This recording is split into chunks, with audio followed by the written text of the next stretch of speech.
महानगरपालिकेकडून शहरातील प्रमुख रस्त्यावर अतिक्रमण हटवा मोहीम सुरू।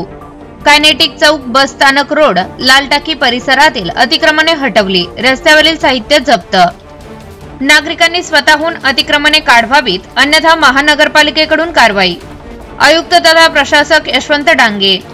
अहिल्यानगर शहरातील स्वच्छता व अतिक्रमणावर गुरुवारी आमदार संग्राम जगताप व आयुक्त तथा प्रशासक यशवंत डांगे यांच्या उपस्थितीत झालेल्या बैठकीनंतर महानगरपालिका प्रशासनाकडून उपाययोजना सुरू झाल्या आहेत। शुक्रवारी सकाळपासून शहरातील प्रमुख मार्गावर अतिक्रमण हटवा मोहीम राबविण्यात आली। कायनेटिक चौक, बस स्थानक रोड, लाल टाकी आदी परिसरातील अतिक्रमणे हटविण्यात आली आहेत। मोहीम सुरू राहणार असून नागरिकांनी स्वतःहून अतिक्रमणे काढून घ्यावीत, अन्यथा महानगरपालिकेकडून कारवाई करण्यात येईल असा इशारा आयुक्त तथा प्रशासक यशवंत डांगे यांनी दिला आहे। शुक्रवारी सकाळी कायनेटिक चौक परिसरात अतिक्रमण हटवा मोहीम सुरू करण्यात आली।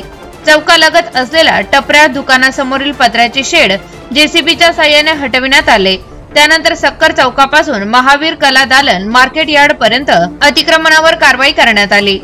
येथील रस्त्यावरील हातगाड्या हटविण्यात आल्या। लाल टाकी, अप्पू चौकातील दुकानदारांनी रस्त्यावर साहित्य टाकून अतिक्रमण केले होते, तेही पथकाने कारवाई करून जप्त केले। शहरात सुरू असलेले अतिक्रमण हटवा मोहीम आणखी काही दिवस सुरू राहणार आहे। अतिक्रमणे स्वतःहून काढून न घेतल्यास महानगरपालिका जेसीबीच्या साहाय्याने ती हटवेल। यात नुकसान झाल्यास नगरपालिका जबाबदार राहणार नाही, असेही आयुक्त तथा प्रशासक यशवंत डांगे यांनी सांगितले।